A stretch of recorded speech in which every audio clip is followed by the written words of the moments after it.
steamboat cutting her way through the brown waters of the Mississippi, the great father of waters.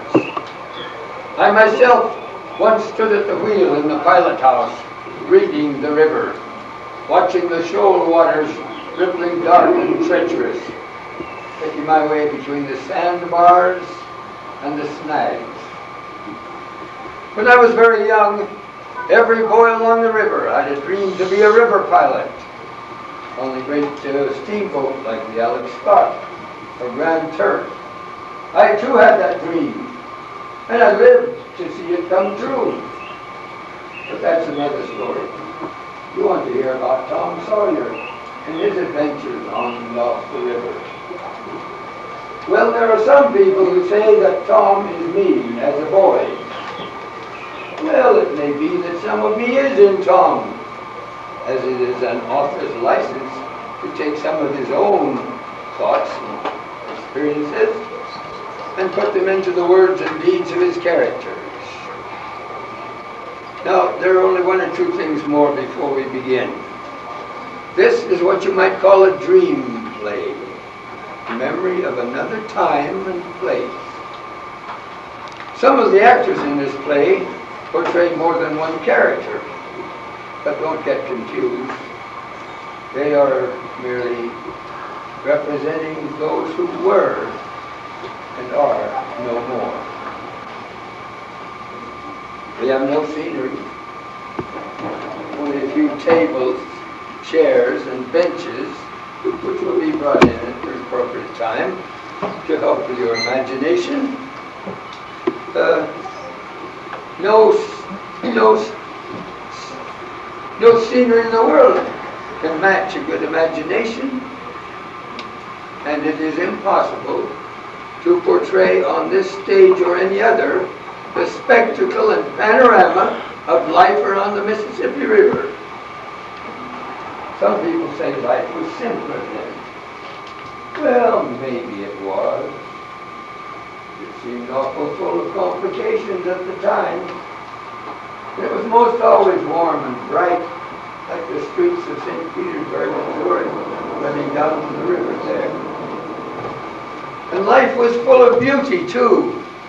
The kind of awful beauty that can set a boy to thinking there is something in the world so great that he, by comparison, is of very little significance. Tom has sat on the rocks down by the wharf many a time watching the summer sun rise.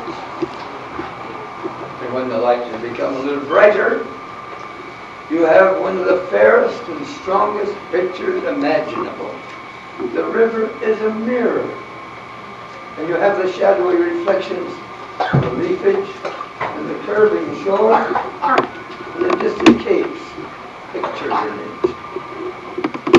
And when the sun is all up and distributes a pink blush here and a powder of gold yonder and a purple haze where it will have the best effect, why, you grant you have the most wonderful memory, something worth remembering.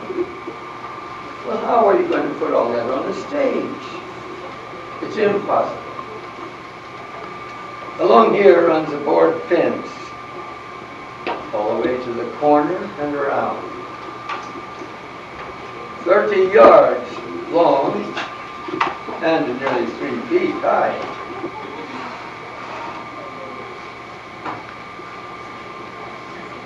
Can you imagine that fence runs all the way to the corner of the neighbor's lot next door? Imagination is a wonderful thing. Now it's Saturday. It's spring. But the heat is getting to be unbearable. The streets are sending up shimmering heat waves. All the boys in this village would have shed their clothes hours ago to go skinny dipping in the river. But for one thing, their mothers keeping them at their Saturday chores. Ah, that's a fine fence. 13 yards of board fence, almost 3 feet high. Tom! You, Tom! What's gone with that boy, I wonder? That's Aunt Polly. Tom, where have you gone off to? Oh, that boy will be the death of me. Tom was sneaking around the woodshed a while ago, Aunt Polly. A little sign from a window. He had something under his arm. Maybe he's out there. Very idea. What have you been doing in there? Nothing. Nothing. Just look at those hands and that face. What is that truck? I don't know, Aunt. Well, I know. It's jam, that's what it is. 40 times I told you, if you didn't keep out of that jam, I'd skin you. Where's my switch? Bother. I'll cut a new one for you, Aunt Polly. Oh, never mind. Tom, you get in there and get the whitewash buckets and the brush. You're going to whitewash this fence. 3 coats. And no holiday until you finish. Law, Sid, I can't imagine the two of you being brothers. You are such opposites. Only half brothers, Aunt. Well, half the whole, I wish you were more quiet like you. And less full of old scratch and adventurous and troublesome ways. Oh, every time I let him off, my conscience hurts me so. But every time I hit him, my old heart must breaks. I'll just be obliged to make him work all day and punish him. He hates work worse than he hates most anything. I gotta do my duty by the board. I'll be the ruination of him. Now mind, Tom, 3 coats. Come along, Sid. I'd rather have a licking. She never licks anybody. Wax one with a thimble. Who cares for that? I'd like to know. She talks off to the top of her. Said the don't she don't cry. Afternoon, Tom. Afternoon. Hard at work, I see. Yes, sir. Hard at work. But I'd rather be a fishing or a swimming or anything. I know how you feel. Say, if a fellow were to go fishing this afternoon, where would he be likely to catch the best? Why, down by Miller's Pond's the biggest. Tom, I hear you talking. You send... Oh! Good afternoon, Dr. Robinson. Ma'am, I was just telling Tom what a fine job he's doing. Good afternoon. Maybe I'll see you at the pond, Tom. Oh, now there's a fine young man. You could be more like him too, Tom, if you put your mind to it. Now you get back to work, and mind, I'm watching you. I'd sure rather have a licking. That don't last long. But look out, won't you come out tonight? Dance by the light of the moon. Oh, I danced with the gal with a hole in a stocking, and heel kept a rocking, Tom kept a knocking. Oh, Tom. Hello, Jim, off to the pond? Yep. Awful hot out there in the sun, isn't it? Not too bad here in the shade of these trees. Say, Jim, I'll fetch the water for whitewash some. Nope. Your Aunt Polly warned me that you'd ask me to whitewash. So she told me to go and tend to my own business. She thought she'd tend for whitewashing. Ah, don't worry about her. I'll give you a marble. I'll give you a white owl. Well, And it's a bowling towel, Jim. my, that's my fine marble. And besides, if you will, I'll show you my sore toe. Alright, give me a marble. Oh, I thought I'd better check on you. Tom, I'm going over to Serene Harper's, and don't you lag while I'm gone.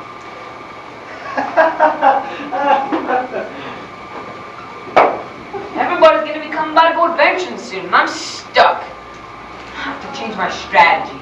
Ting-a-ling-a-ling! Ha! Joe Harper, if I can get anybody, I can get him. Send out the skip and take your sounding. Whoop, whoop, ting-a-ling-a-ling. Stopper, sir. Set her back on the starboard. Hey, Tom. You're up a stump, ain't ya? Whoa, chap, you gotta work, eh? Hello, I wasn't noticing.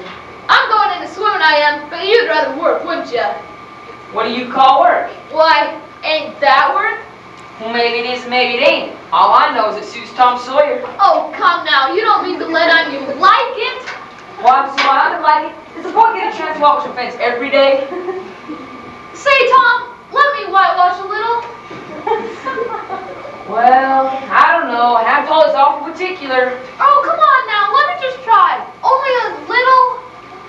Well, you see, Jim wanted to and Aunt Polly wouldn't let him, and Sid wanted to and she wouldn't let him. Now, see how I'm fixed? If you was to tackle a fence like this and anything was to happen. Aw, shucks. Let me just try. Only a little. Say, I'll even give you the core of my apple. No, I'm afeared. I'll give you all of it. Well, I suppose it'll be all right. Now, you be careful. I reckon there's one more in the house to walk this fence the way it ought to be done. Say, Joe, what are you doing?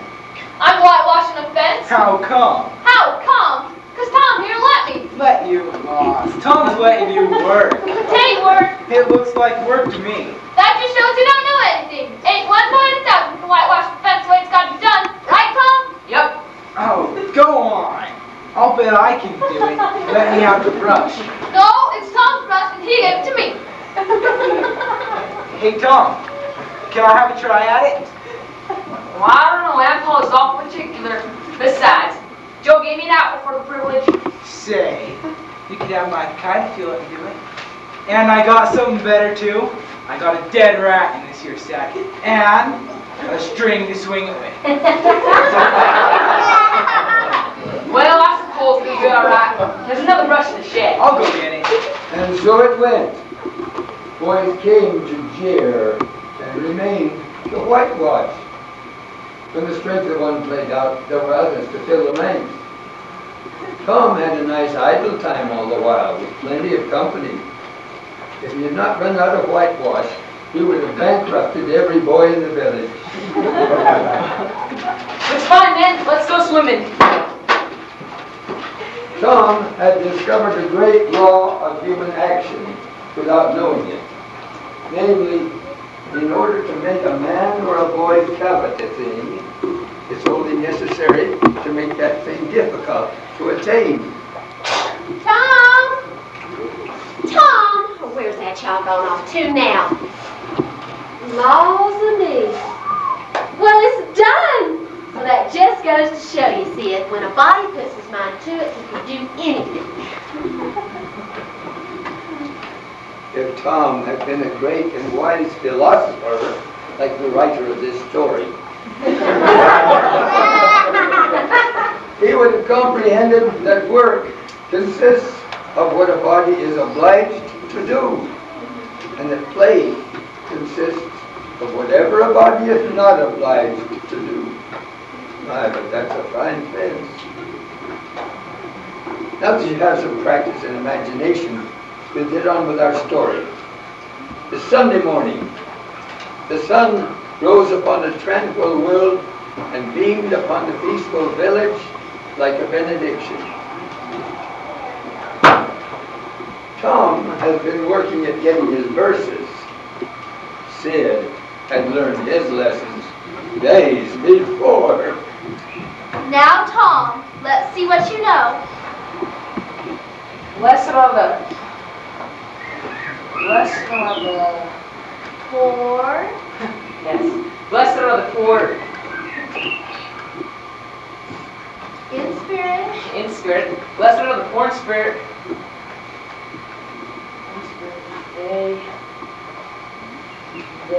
Theirs, Tom. For theirs. Blessed are the poor in spirit, for theirs is the kingdom of heaven. Good, Tom. Now the next. Blessed are they that mourn, for they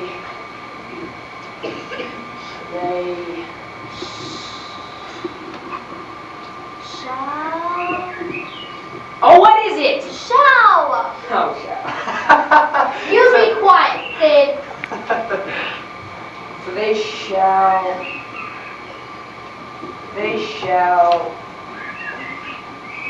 Oh, what is it? Why don't you tell me? What do you want to be so mean for? Oh, Tom, you must go and learn it again. He'll never learn it. He will too. He's been on the same verse for 3 weeks. He'll never get a Bible. 10 more verses and I'll have one. I'll show you who the Bible. Come on, children, we must be late for church. We learned our verses for today. Some of us have. Well, come along then. No doubt, Tom.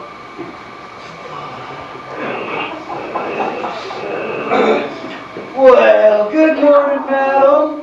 Ladies. Whoa, boy. Hi, Bob. Mr. Potter, will you kindly keep out of our way? I don't think your aunt likes me. My blood is as blue as yours is. Bluer even. Mom, you better go. You've been drinking. Of course I've been drinking. I'm always drinking. I dig graves and plant them deep, and 6 bottles of whiskey for every one. Horrible person. Come along. Well, hello, Sarah. How are you feeling? Psst, Jim, come over here. Have you got a yellow ticket? Yes. What do you take for it? What do you get? Some licorice and a fish hook? Hey, Billy, you got any red tickets? 3. Give you a couple white alleys for them. Come along, children. What's the reedy Harper? Polly. You got a new hat. Oh, my, no. Well, I haven't worn it in 2 years. To tell the truth, I forgot I have it. Hey, Billy, you got a yellow ticket last week. Give you my new cap for it. It took me a whole year to get it. It's a dandy cap. Well, all right, I suppose. What do you want it for? Tom traded all his whitewashing loot for Bible tickets. You're probably wondering what those tickets are. Each blue ticket was paid for 2 recited Bible verses. 10 blue ones equal a red one, and 10 red ones equal a yellow one. And for 10 yellow tickets, 2,000 verses, the superintendent gave a Bible to the pupil. The delivery of a pupil was a rare occasion, and that pupil was so great and conspicuous for that day that every scholar's heart was fired with a fresh ambition that often lasted a couple of weeks. Ladies, gentlemen, now children, please, I want you all to sit up as straight as you can and give me your attention. There now, that is right. I see one little girl looking out the window. I'm afraid she thinks I'm out there. Perhaps up in the trees giving a speech to the little birds.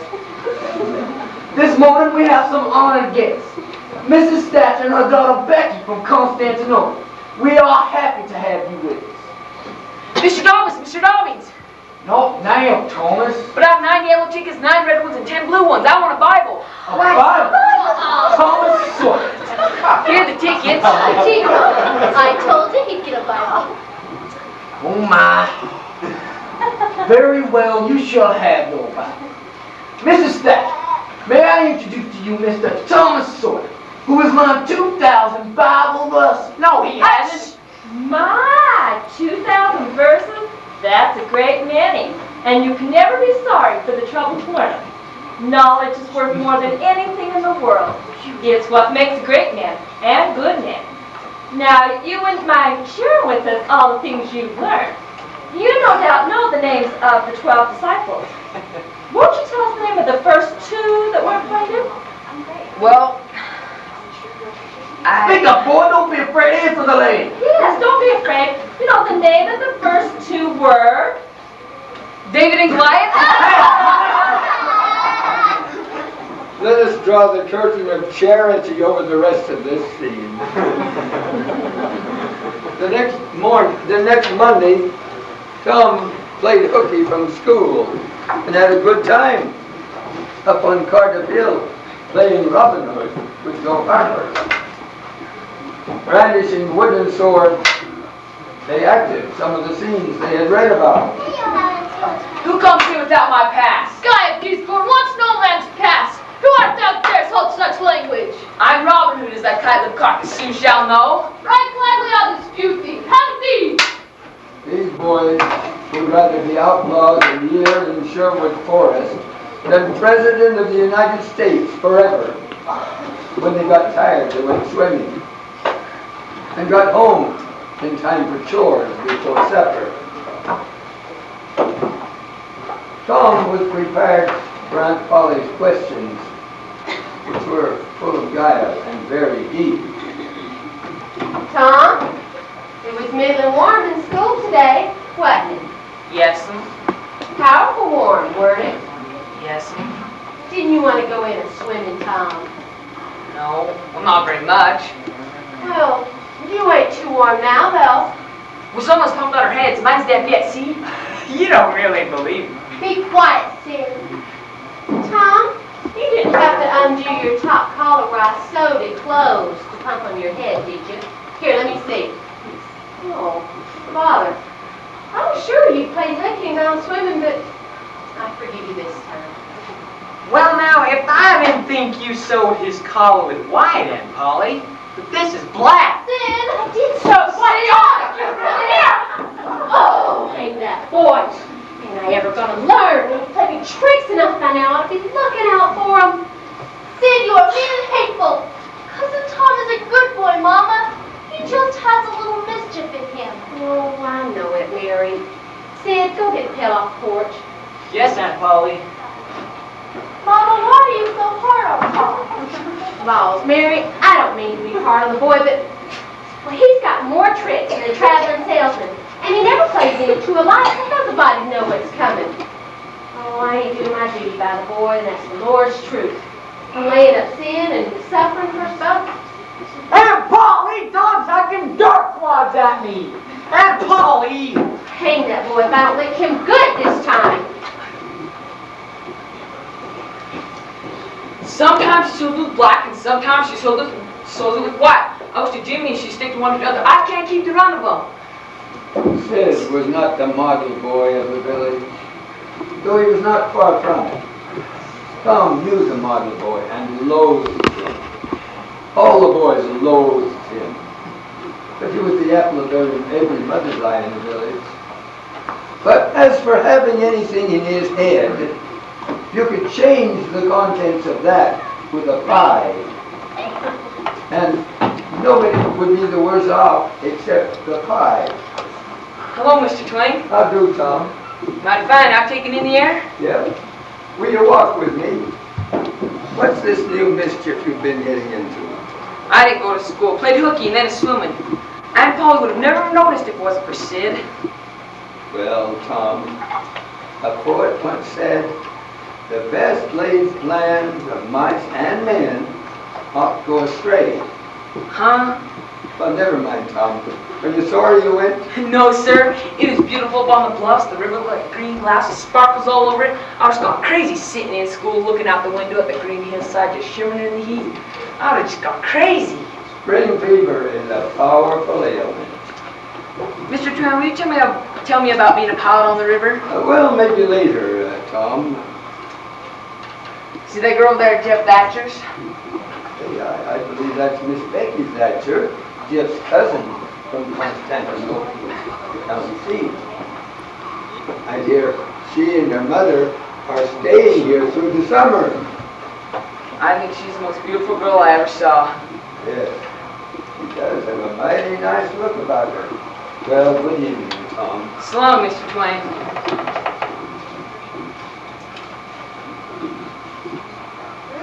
Hello. Hello.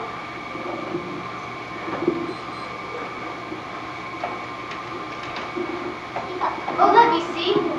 It ain't very good. Please, let me see. Oh, it's ever so nice. Now make a man. I wish I could draw. I'll learn you. You will win. Why, right now.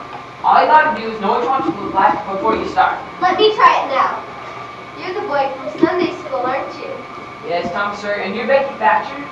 Do you really live in Constantinople? Yes. Does the courthouse really have a tin roof? Oh, yes, it's very pretty. It sparkles in the sun. In the evening, it's golden and sometimes red. My father's a judge. He's going to be away at the state capitol. Your father's a pretty important man, isn't he? Yes. I didn't see you at school today. Yes, well, I have things to do. What's that? Nothing? Please, let me see. No. Oh, please.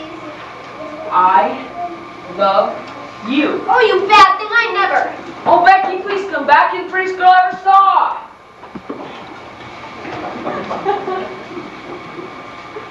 Hello, Huckleberry. Hello yourself. What's that you got in your sack? Dead cat. Let me see.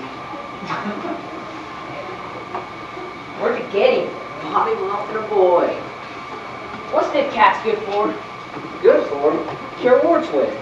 I know something that's better. Bet you don't. What is it? Spunk water. Spunk water. I don't give a darn for spunk water. You ever try it? No, old Bob Ken done it.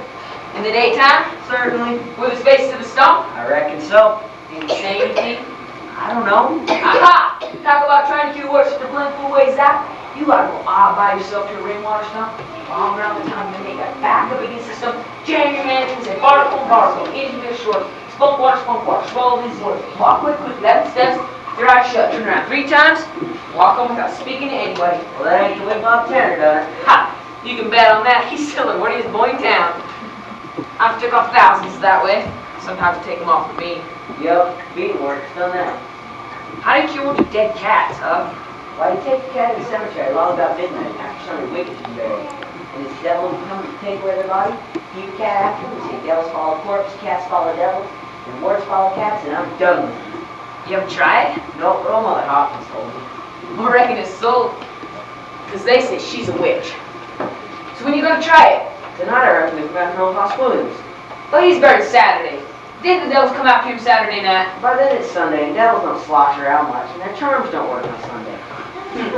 Never thought of that. Can I come with you? Of course. If you ain't feared. Fear? Tain't likely. Will you meow? Of course I'll meow. If you meow back. Last time you meowing around, told Mr. Hayes got throwing rocks and such. Same darn that cat. Well, I'm gonna meow back. Andrew's watching. Well, I better go. So long, Buck. Let me tell you a bit about that boy Huckleberry Finn. He was a juvenile outcast of the village.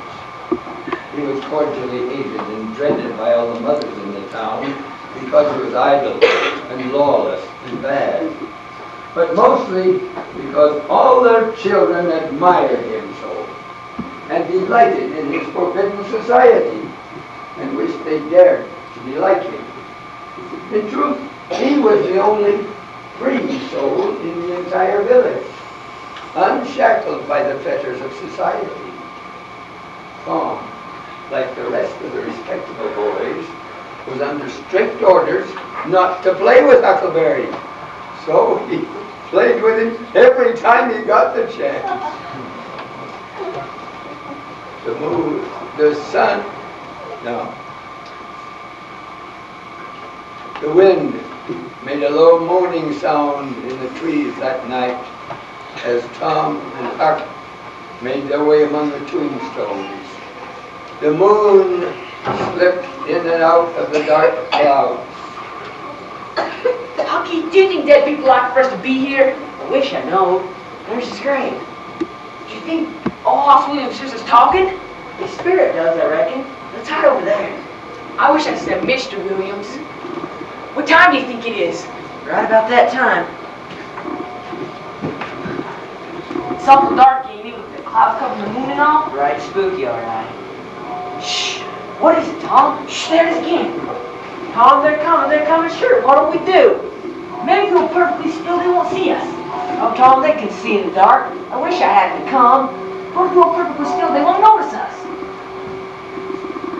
Tom, there's 3 of them. One of them's human. It's all one part. Look out, folks! Here we come! Quiet! Look! Making that noise wake the dead. I don't know them, Mrs. That's a Joe. Our brother there was devils. What can they be up to? Look, here it is. Get to it quickly. I think I hear something. It's the wind. Hurry now, Ned. The moon might come out at every moment. Someone may see us. Wait, Sawbone. She'll have another 5 when we don't work. That's the duck. Another 5 or I does some whittling. Look here, you required your pay in advance, and I paid you. Yes, and you done more than that. 5 years ago, you drove me away from your father's kitchen one night. When I came to ask for something to eat, when I swore I'd get in with you, I thought I'd be jailed as a baby. You think I'd forget? I've got you now, and you got to settle. Oh, hey now! Don't you hit my pod! Oh! Oh! Oh! Then I score settled.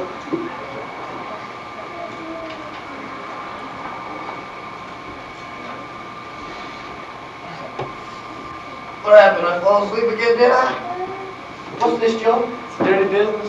What'd you do it for? I never done it. Look here, that kind of talk won't wash. No business drinking tonight. I'm on the muzzle. Tell me, Joe. Honest, old fella, did I do it? You two were scuffling and knocked you a good one. And you cut and jammed your knife into him.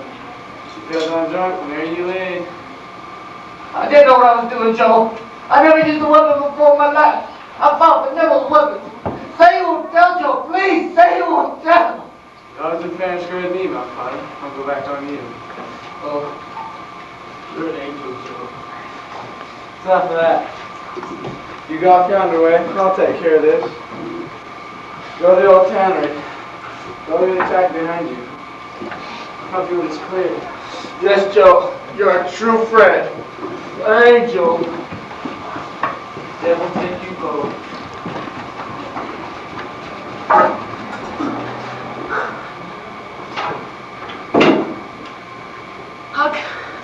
I can't go any further. Let's rest here. What do you reckon will come of this? I reckon if Doc Robinson dies, there'll be a hanging coming. Sure. Do tell, we? Of course not. We wouldn't live 2 days if that got found out. Let old Mom Potter go. He's full of it. But old Mom Potter don't know it. He was knocked down. Do you reckon he saw anything? Do you reckon he knows anything? Tom, he was full of liquor. I can see that from here. Can you keep mum about this, Huck? We gotta keep on about this. We gotta swear to one another. Take an oath. Would you want to add to swear to it? No, there's gotta be right. Blood. You're right, Huck. Huckleberry, Finn, and Thomas Sawyer swears they will keep mum about this, or they wish that they may fall down dead in their tracks and drop. Now put your finger and put your blood right there. Does this keep us from telling anybody always? Of course it does. We fall down dead in our tracks, we told. You know that. I reckon so. What was that? Someone's gonna die, sure. Which one of us do you need? We're right together. Oh, Lordy, I'm thankful. I know that voice. That's old Harrison's bull terrier. Oh, I'm glad. I could have swore that was a stray dog. Look, Tom. Look. Oh, it is a stray dog. I reckon we're goners. I guess who comes to playing hooky, doing everything a fella told not to do. Oh, Tom, you're just doing high alongside where I am. Look, Unc, he's got his back to us. Did he before? Yes, now what could it mean? There's somebody over there. Whereabouts, Huck? Down the other side. Sounds so anyways. Huck, if and I lead you dogs follow. I'd rather not. What if you told Injun Joe? It's the only way out. Now come on, be quiet. It's someone Potter. Oh, Jiminy, it's him the dog means.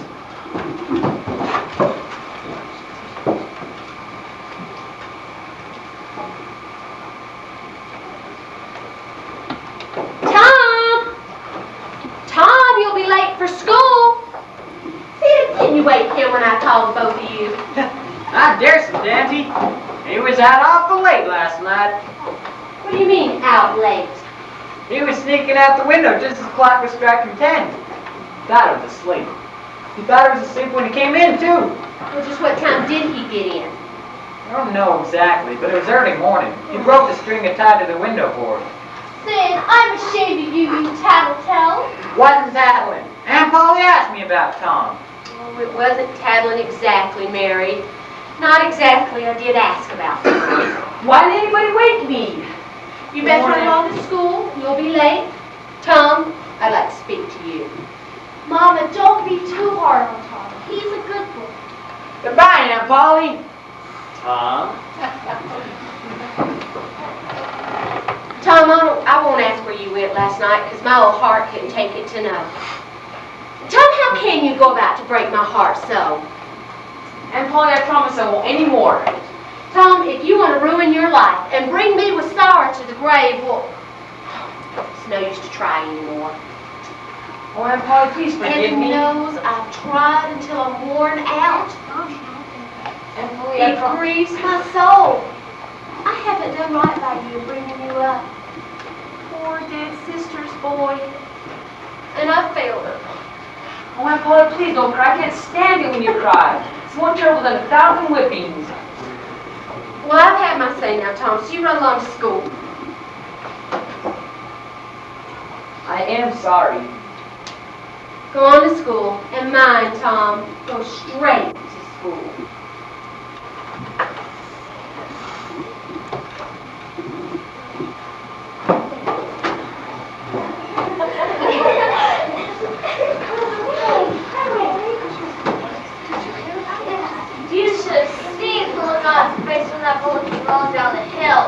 Oh, Tom. Hello, Tom. Did it hit him? That's right over the wagon. Scared him half to death. His old black face turned almost white. And then, Ma said you'd make an overdress for me. That's nice, Susie.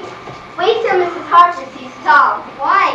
He played hooky yesterday, and on Sunday, David and Goliath.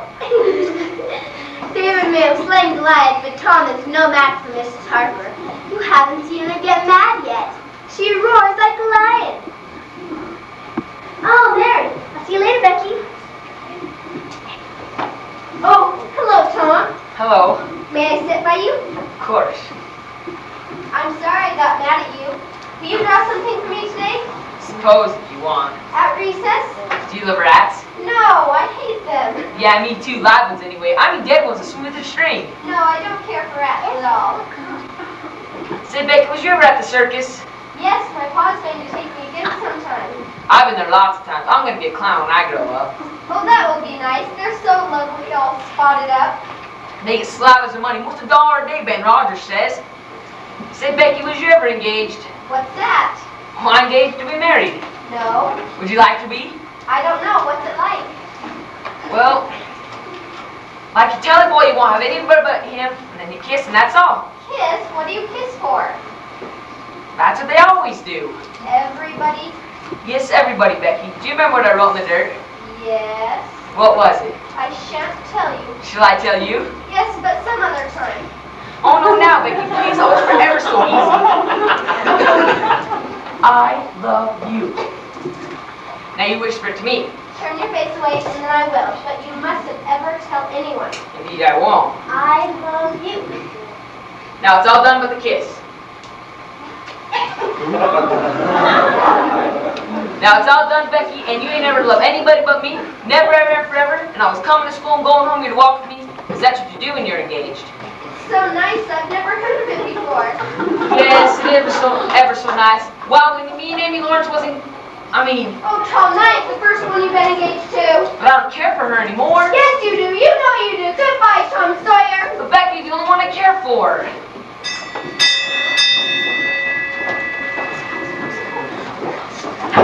Thomas Sawyer, Joseph Harper, come here. Right here. You boys played hooky from school again. That's 3 times in the last 2 weeks. Joseph, what am I going to do with you? And you, Tom, humiliating everybody in Sunday school like that? Why, this infernal impudence will not be tolerated. I'm going to give you both a licking you'll never forget. You first, Tom. Bend over. My body's been found. What? Body? Now you children stay there. What's all the commotion? Man's body's been found stacked at the cemetery. Oh, my. Who was I it? don't know for sure. The search engine got Thompson. School is dismissed for the rest of the day. Straight home. Wait for me. Who found the body? There's you go. Tom, it's come to find you. There's a whole lot of people up in the cemetery. Someone's been killed. They found all here's my extra by the top. Everybody thinks, Mom, we got it. What are we going to do? We have to keep Mom up. We tell him to go kill a sheriff. Come on, let's go walk. A terrible crime had been committed, and all the evidence pointed to one man. When that was decided on, the town was ransacked for the murderer. You see, the public is not slow at sifting evidence and arriving at a verdict. When Muff was found and they confronted him with his knife, he would have swooned if they had not cut him. That convinced them that they had judged rightly in the matter, and Injun Joe's story put the finish on it. There were some who felt that with such evidence a trial was useless, and that justice should be swift and complete. But their better natures won out, and Muff was put in jail to await trial. There were those who had a strong desire to tar and feather Injun Joe for body snatching. But so formidable was his character that nobody could be found who was willing to take the lead in the matter, so it was dropped. Tom's conscience had been racked for over a week. Both he and Huck had a wavering impulse to break their oath and save poor Muff. But the image of Injun Joe spirited that impulse away. To them it was plain that Injun Joe had sold himself to Satan, has no earthly power to touch him. Tom, you pitch around and talk and you receive so much, you keep me awake half the time. Well, I have a tooth that pains me. The tooth, I'd best have a look. Well, it's all better now, Aunt. You do talk such stuff. Last night you said, "It's blood, it's blood." You said that over and over. What you got on your mind, Tom? Nothing I know of. And you said, "Don't torment me so, I'll tell, I'll tell." Tell what? What is it you'll tell? Oh, it's that dreadful murder. I dream about it most every night myself. So do I. I don't know if I can stand this talk until the trial. Well, just try not to think about it. Now, y'all run along to school or you'll be late. And don't doubt it, Tom.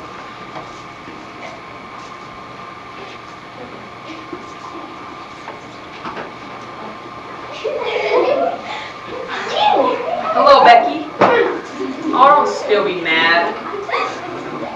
Oh, Mary Austin, you bad girl. Why didn't you come to Sunday school? I did. Can't you see me? It's funny, I didn't see you. I wanted to tell you about the picnic my mom's going to let me have. Some people think they're mighty smart, always showing off. Yes.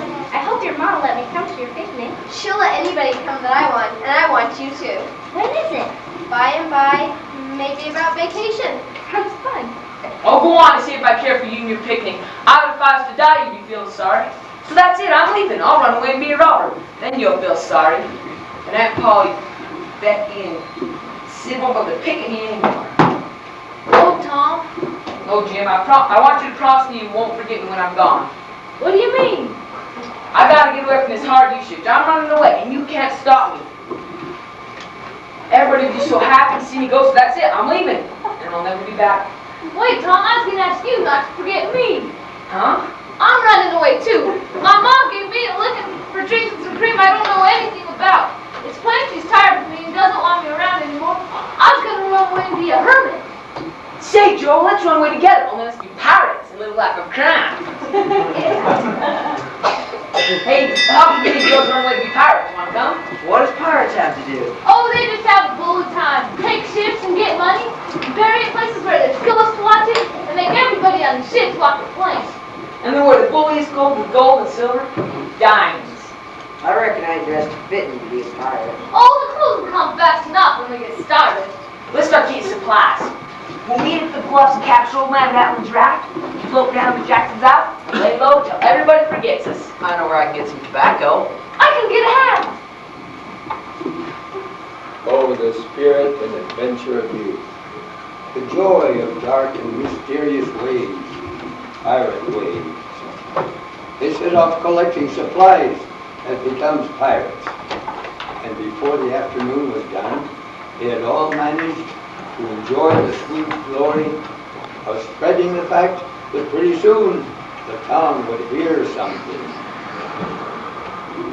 All who received that vague hint were warned to be mum and wait. Finally, the dread hour of midnight arrived. Who goes there? Thomas Sawyer, the Black Avenger, the Spanish Maid. Name your names. Huck Finn, the red-handed. Joe Harper, the terror of the seas. Tiswell, give the countersign. Blood. Presently, they commandeered the raft and shoved off. Tom in command, Huck at the after oar, and Joe at the forward. Tom amidships gave orders in a low, stern whisper. They passed by a distant town where a few glimmering lights indicated where it lay peacefully sleeping, unconscious of the tremendous event that was happening. The Black Avenger was wishing she could see him now, aboard on the wild sea, facing peril and death with dauntless heart. They reached the island with jubilant spirits, and for 2 days life was glorious. Aha! Ain't this grand? Sure is. What boys say if they could see us? Say, why they just died to be here. Ain't that so, Hookie? I reckon so. It is a life for me. Generally, I don't get enough to eat anyways. And here, nobody come picking a fella. Yup, this is the life for me. Oh! You don't have to get up mornings and go to school and wash and all that blank foolishness. You see, Howard don't have to do anything. That's so. I wish we had lots of raft yesterday. How are we gonna get on? We'll just swim to the near shore and borrow when we need it. But my coat was on the raft. What am I gonna do if it rains? Don't worry about that till it rains. Say, let's make Robin Hood his merry man. How do you do that? Tom will tell you, but he won't let anybody be Robin Hood but him. Who's that? I don't know. Tain't thunder, cuz. Shh. Come on, let's go find out. Be quiet. Turn his skin. I know now. Somebody's drowned. I know. They did this last summer. Bill Turner drowned. They shot the cannon over the water to make the body come to the top. By King Galala shot's over there. I'd give heaps to know who it was. I know who it is. It's us. They must have found the raft with my coat on it. It must be us. Woohoo! We'll be the talk of the whole town. I bet everybody wishes it was us. Woo! And I bet the girls are too. Especially them that's done us in I kindness. bet they wish they'd been better to us. I bet they miss us. Nobody misses us. Of course they do, Mom. When the body's gone, everybody feels sorry. They feel sorry for being mean. I just wish I knew they saying. Me too. I'm going over there tonight to find out what's going on. I'm going too. No, I'm the captain. I'll go alone. Besides, wouldn't do to have too many of us. I'll swim over to the near shore when it gets dark. Take the ferry boat across. I'll be back before breakfast.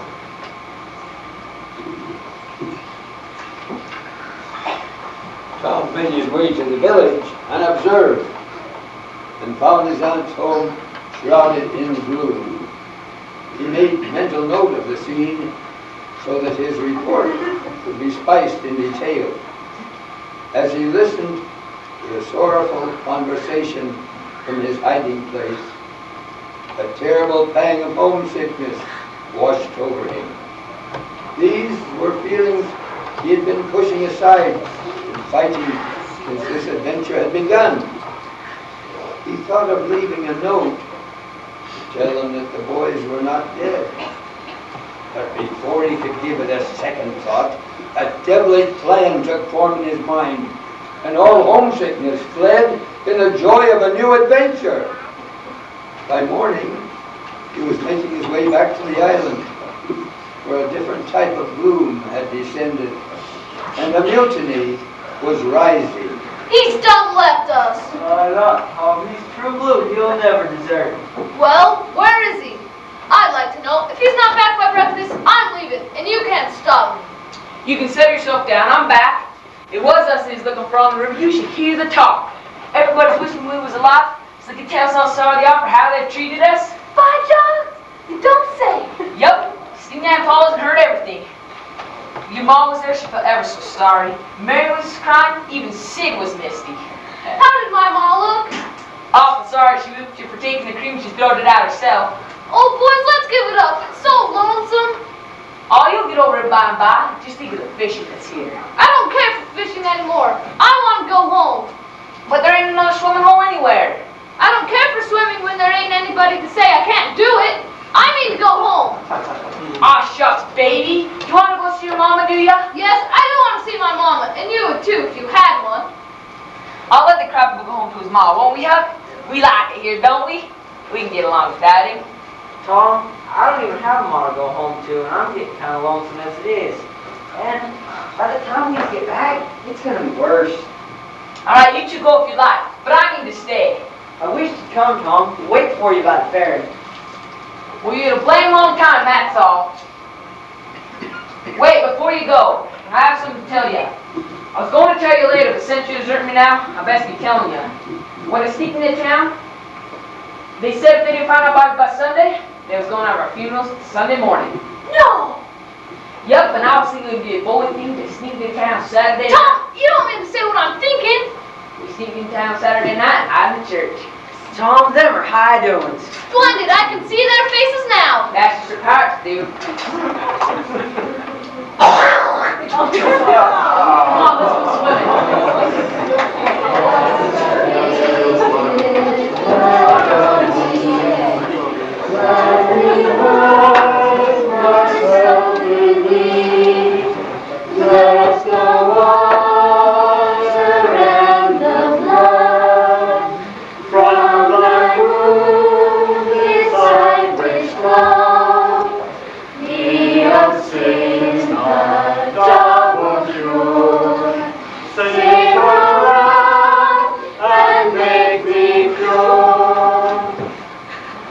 I am the resurrection and the life. He that believeth in me, though he were dead, yet shall he live. These are the words of comfort and consolation in this time of tragedy that has befallen us in the loss of these poor lads. To think that we shall no longer hear their laughter or partake of their sweet and generous news. No longer to see them playing in our streets. Have mercy! Tom? I should have known. It ain't fair. Somebody has to be glad to see Huck. Oh, I'm glad to see you. Poor motherless thing. The Lord certainly works in mysterious ways, his wonders to perform. Praise God, from whom all blessings flow. Sing and put your hearts in it. Praise God from whom all blessings flow. Praise Him, all creatures here below. Praise Him above, ye heavenly hosts. Praise Father, Son, and Holy Ghost. Amen.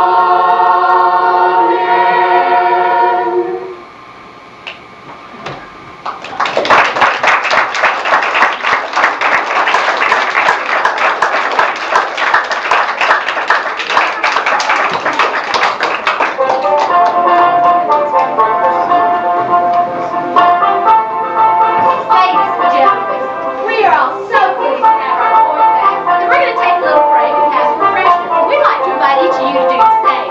Now, if you form your line around this way, there's a kitchen over here filled with the most wonderful refreshments, and I'm sure you're bound to find the restroom along the way.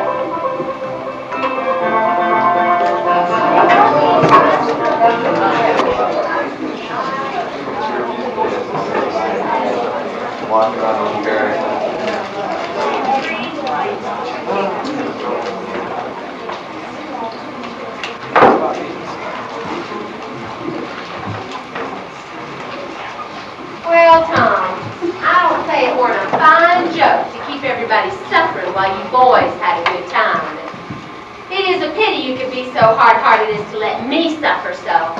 If you could have come over to go to your own funeral, you could have come over to give me a hint some ways that you weren't dead but only run off. I believe you would have if you thought of it. Would you, Tom? Well, what spoils everything? Tom, I hope you love me that much. It would have been something if you cared enough to think of it, even if you didn't do it. Now, Aunt Polly, you know I do care for you. Well, I'd know it better if you acted more like it. I wish now I had, but I dreamt about you anyways. That's something. It ain't much, Tom. A cat does that. You be quiet, Sid. What did you dream, Tom? Well, I dreamt that Aunt Paul was over by the bed, and Sid was over by the fireplace, and you, Mary, was sitting by him. Well, so we were, Tom. So we always are. Sid. Well, I'm glad at least your dreams could take that much thought for us. And I dreamt that Joe Harper's mother was here. She was here. Did you dream any more? Oh, lots, but it's so dim now. Well, try to recollect, can't you? Well, it seems the wind blows. Try harder, Tom. Yes, do try harder, Tom. Sid, hush up. Oh, I got it. The wind blew the candle. Mercy on us. And then what happened? And then I think you said, I believe the door's open, and you said, Sid, to shut it. As I'm sitting here, I did, didn't I, Mary? Tell me there ain't anything in dreams. I mean, Harper should know before I'm an hour older. I'd like to see her get around this with all her rubbish about superstition. Well, go on, Tom. Did you dream any more? Oh, it's just getting as bright as day now. Next you said I wasn't bad, only mischievous. And then you began to cry. So I did. And then? And Joe Arbor's mother said he was the same as she wished I'd whipped her for taking the cream, but she threw it out herself. Molly. Go on. And then Sid said, I don't think I said anything. What did he say, Tom? He said he wished I was better off I'd gone to, but if I feel better sometimes. See, did you hear that? Those were your very words. And Aunt Polly shut you up sharp. I'm the idea. And then there was a lot of talk about driving the river and about having a funeral Sunday. And you and Mrs. Harper hugged and she went. Well, that couldn't have been more like it if you'd seen it happen. And then you prayed over every word you said. I felt so sorry that I took on a piece of 6 more bark. You ain't dead, hung up to be pirates. And I put it on the table by the candle. And then I went over and kissed you right on the lips. Oh, did you, Tom? Well, I could give you everything for that. It was very kind, even though it was only a dream. Sid, you hush up. A body does just the same in a dream as he do if he was awake. Pretty thin, as long as the dream is that without any mistakes in it. Just wait till Serene hears about this.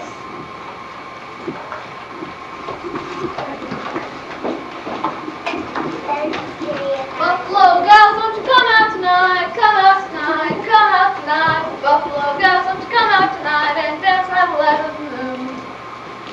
Send out your skiff and take your sounding. Ding, ding, ding. Numbers start dinging.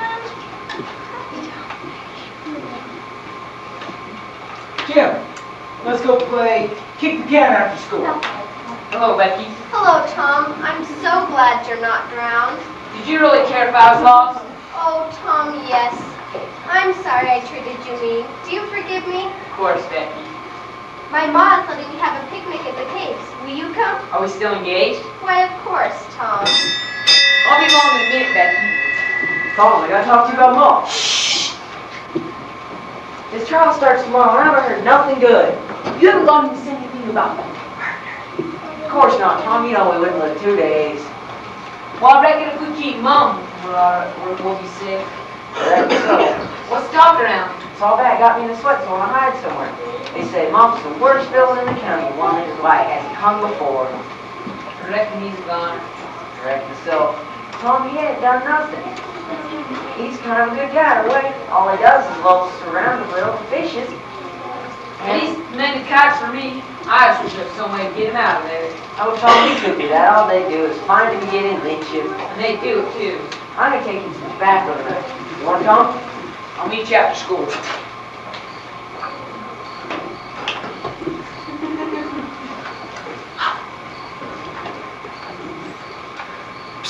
Mom!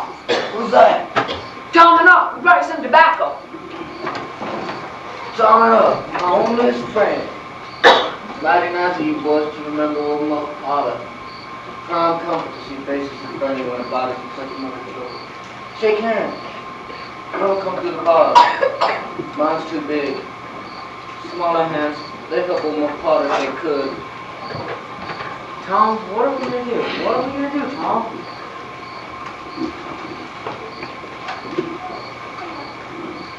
Tom Sawyer, I have a notion to skin you alive. What have I done? Well, you've done enough. Here I go over to Serene Harper's expecting her to believe all this nonsense about the dream, when lo and behold, she's found out from Joe that you was over here that night, and you did hear all that talk we had. I know that was me, but I didn't think. It makes me feel so bad. Child, you never think. You could think to come all the way over here in the night to laugh at our troubles, and you could think to make up that lie about the dream, but you couldn't even think to take pity on us and save us from sorrow. I know that was mean, but I didn't mean to be mean. Besides, I didn't come over here to laugh at your troubles. What did you come for then? To tell you not to feel uneasy about us and that we hadn't been drowning. Tom, I'd be the thankfullest soul in the world if I could believe that, because it'd cover up a power of sins. It ain't a lie, Auntie, it's the truth. Tom, I'd give anything to believe that, but It ain't reasonable. Because why didn't you tell me, child? Well, when you got to talking about dragging the river, about having a funeral Sunday, I just got a fool of an idea about coming and hiding in the church, and I just couldn't bear to spoil it. So I put the bark back in my coat pocket and kept mine. What bark? The bark I wrote on to tell you you hadn't been drowned. I wish now you waked up when I kissed you. What'd you kiss me for, Tom? I loved you and you laid there alone. I felt so sorry. Well, kiss me again and go on to bed.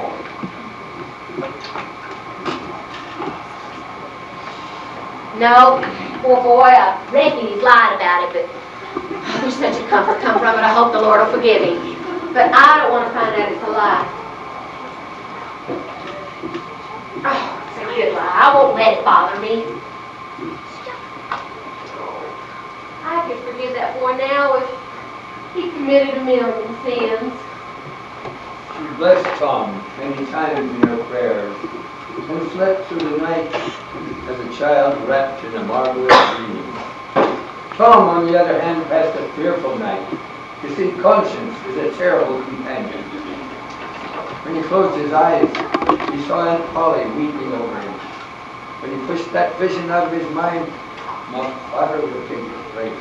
Or worse, Injun Joe. Along in the night, a terrific storm came. Driving rain, awful claps of thunder, blinding sheets of lightning. He had not the shadow of a doubt that all this hubbub was about him. He believed that he had taxed the forbearance of the powers above to the extremity of endurance, and this storm was to destroy him. By and by, the temple spent itself and died away. And Tom decided he had been spared, but his conscience continued to plague him. For 2 more nights, as the trial of Muck Potter drug on, his sleep was horrible torment until he made a fatal decision. A trial is a curious thing. Nothing can stir up a sleepy atmosphere more than a good trial, especially when the verdict is a foregone conclusion. All that's left is the argument to satisfy the minds of the citizens that they had judged rightly in the matter, and that their lust for the culprit's blood is respectable. Your Honor, the oath of the citizen, whose simple words are above suspicion, and which might add, have not been refuted, nor so much as questioned by the prosecuting attorney. We have shown the action of this unfortunate prisoner the night of this ghastly murder of Dr. Robinson. He was seen washing himself in a brook early in the morning after the crime.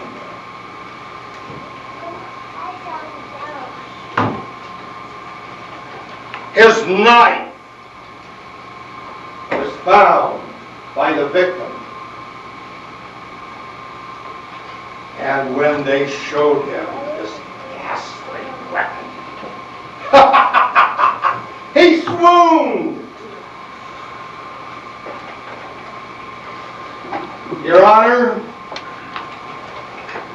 we have an eyewitness, Mr. Joseph Indian Joe swore that in an argument over money, Muck Potter Dr. Robinson.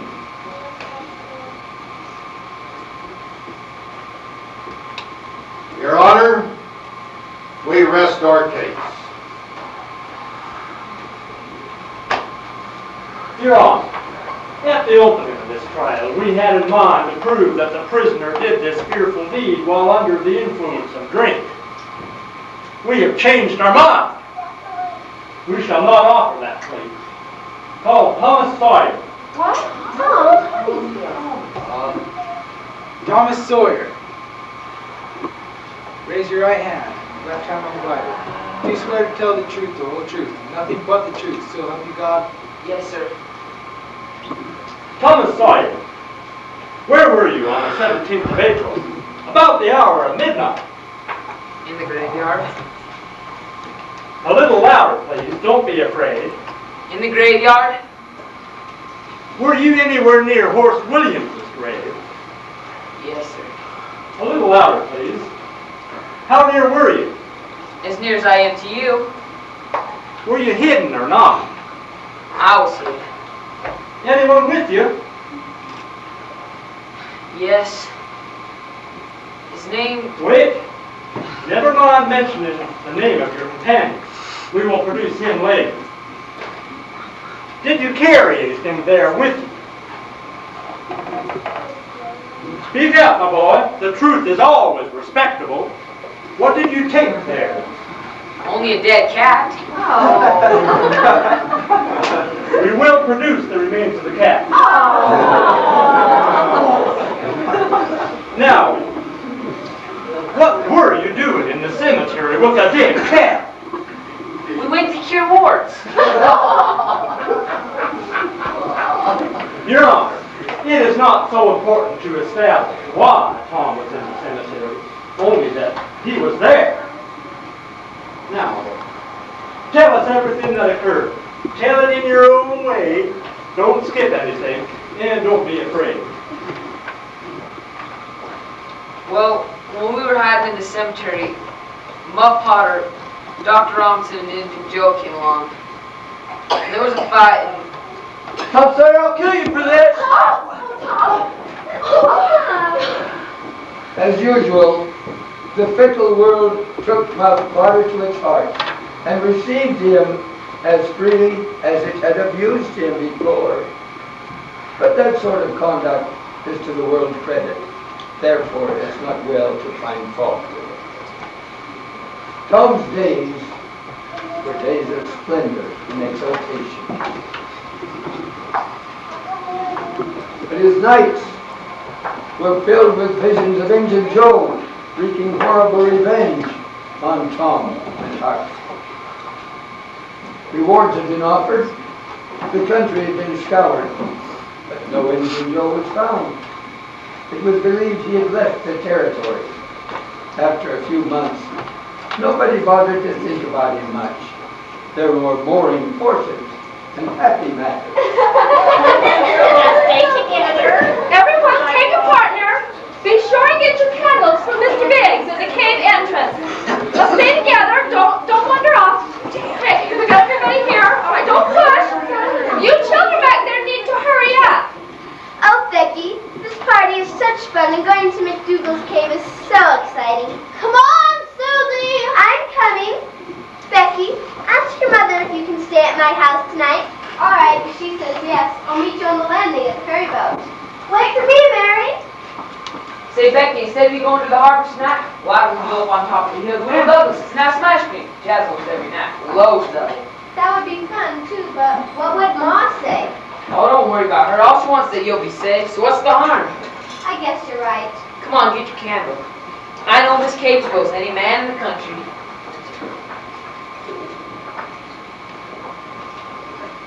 McDougal's Cave, a marvelous creation of Mother Nature.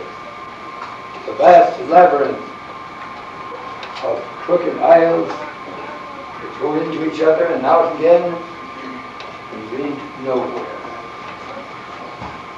It was said that one could wander for days through its tangle of rifts and caverns, never find the end of the cave. No man knew the cave.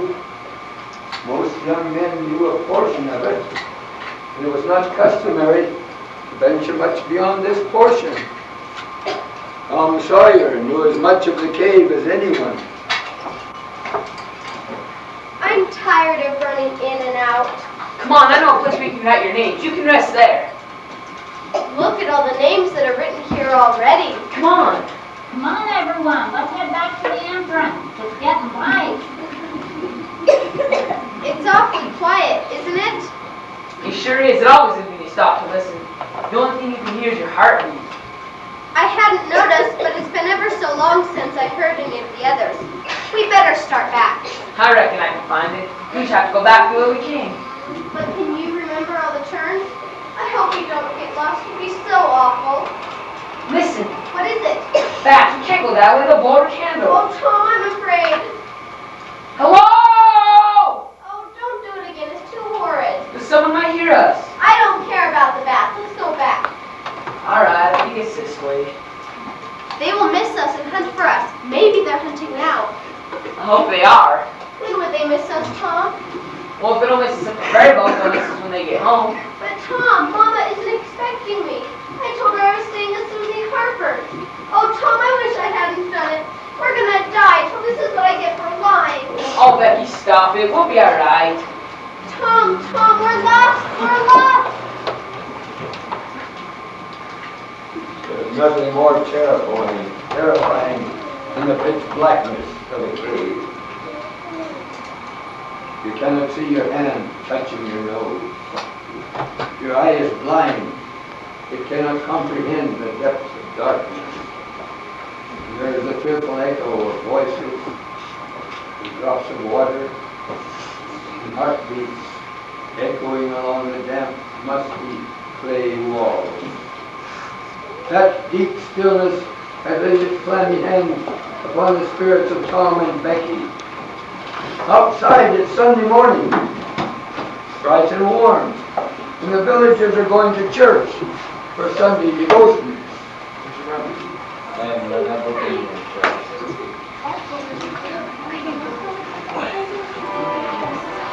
Why, Serene Harper? Where's my Becky? Is she gonna sleep all day? I knew she'd be all tired out.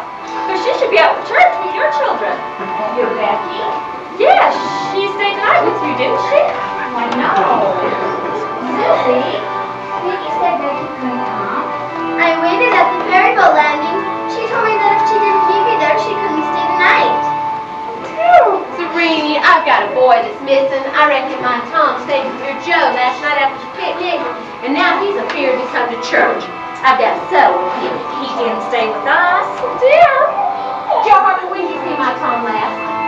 Don't recollect exactly. I didn't see him on the ferry boat. Now that you mention it, neither did I. I suppose the last time I saw him was in the cave. Oh, no. What's the matter, ladies? Tom and Becky are missing. They may still be in the cave. Now, there's nothing to get alarmed about. You boys raise up the town and see that it's searched real good. I'll go on down to the caves and start looking. Have everybody been in the caves if you can't find them here?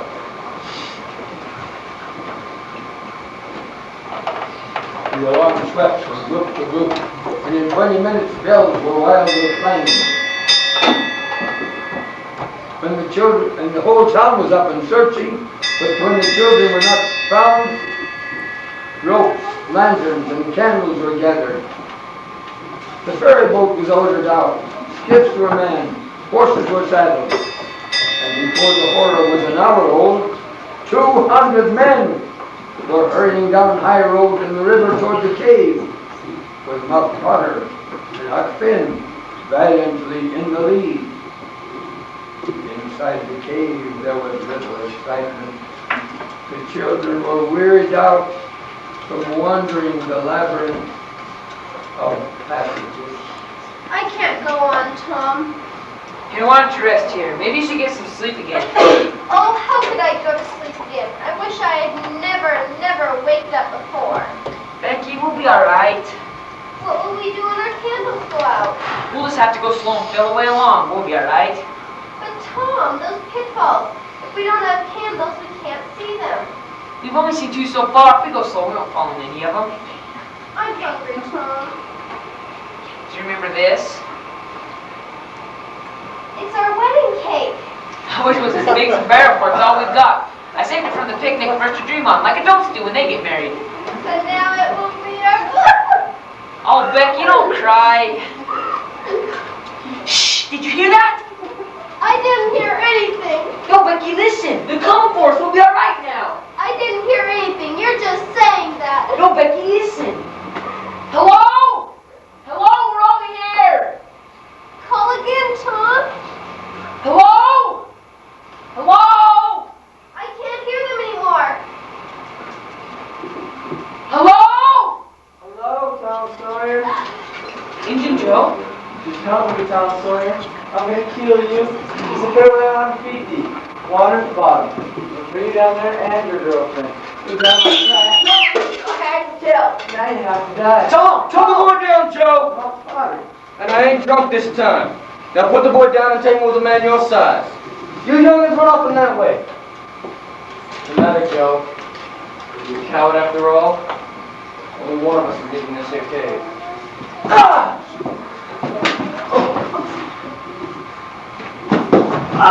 Mom! Mom! What if that mustard scream? Thought I told you kids to get out of here. He might have killed us all. No, dear, I'm up. Well, you saved my life, Tom, and I'm proud to have done the same for you. I reckon you'll get the reward for finding Angel Joe. Me? But you were the one that killed him. I just came along to see it got done. Help get rid of the mess on it. Come on, we gotta pass some people here for you.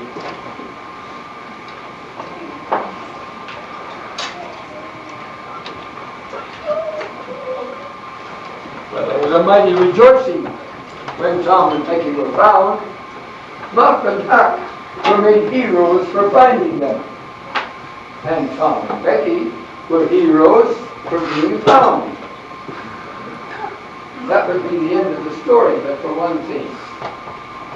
As Tom was leaving the cave, he marked the way back to where he had met Injun Joe.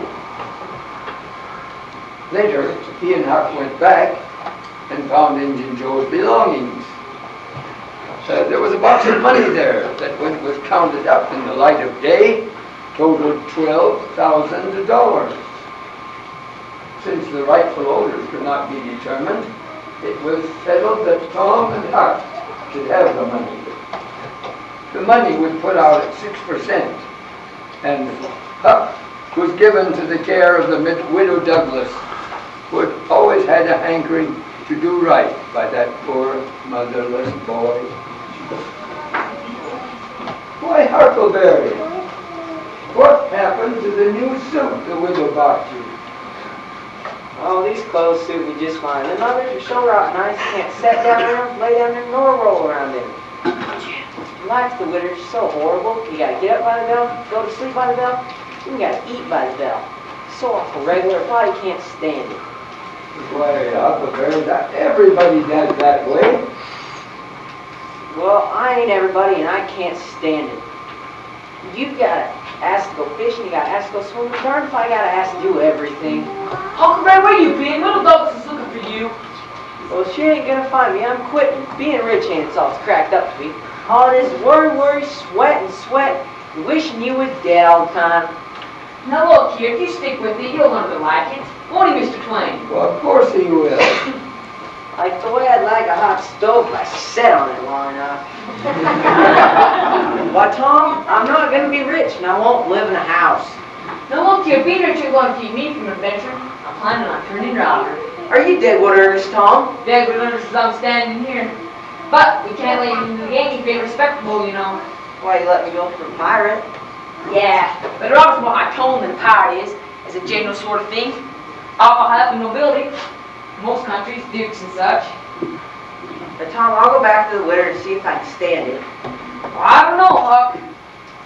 Most people say, why they'd say, huh, Tom Sawyer's gang, pretty low characters, isn't it? And they mean you. And you wouldn't like that, neither would I. Well, I promise, if I go back to the widow, will you let me be in your robber? Yeah, and I'll tell the widow to let up on you. All right, thanks. When are you gonna start the band? We'll have the initiation tonight. Maybe. The what? Oh! The initiation. To swear to stand by each other's and never tell each other's secrets, even if your chocolate's lingers. And all that swearing's got to be done in the loneliest, awfulest, darkest place you can find. Now that's something I like. You have to swear on a coffin, son. But that's a million times bullier than being a pirate.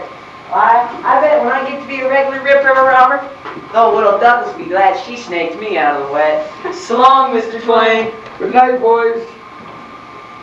Well, those are my boys. I hope you like them. I'm terrible fond of them myself.